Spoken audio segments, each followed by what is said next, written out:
ডালপালাহীন একটি গাছের কাণ্ড, নিচের অংশ কাটা, তবু দাঁড়িয়ে আছে সোজা হয়ে। গাছে বাঁধা লাল কাপড়, চারপাশে মানুষের ভিড়। কেউ দেখছেন বিস্ময়ে, কেউ করছেন মানত। ব্রাহ্মণবাড়িয়ার আখাউড়া উপজেলার মোগরা ইউনিয়নের বাচিয়ানা গ্রামের এই গাছ নিয়েই এখন চলছে নানা আলোচনা।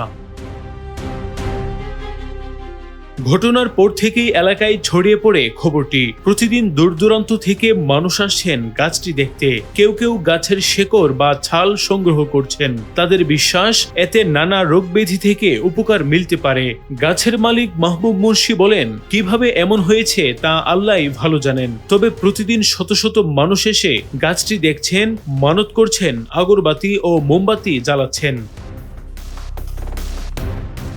স্থানীয়দের একাংশ ঘটনাটিকে অলৌকিক বলে মনে করলেও ভিন্নমত রয়েছে কাঠুরিয়া মোহাম্মদ আমিন মিয়ার। তিনি বলেন, ঝড়ে গাছটি শেকড় সহ পড়ে গিয়েছিল, পরে ডালপালা কাটার পর আবার দাঁড়িয়ে যায়। তবে তার মতে গোড়ার কিছু অংশ এখনো সংযুক্ত থাকায় এমনটি হয়ে থাকতে পারে। এখানে জিন ভূতের কোনো বিষয় নেই বলেও মন্তব্য করেন তিনি।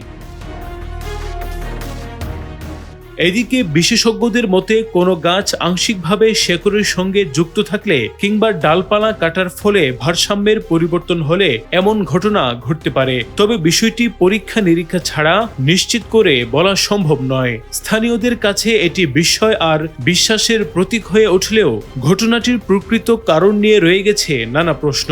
অলৌকিক ঘটনা নাকি প্রকৃতির স্বাভাবিক কোনো ব্যাখ্যা, তা জানতে প্রয়োজন আরও পর্যবেক্ষণ ও বিশেষজ্ঞ মতামত। নোমান বিন বশির, নিরপেক্ষ।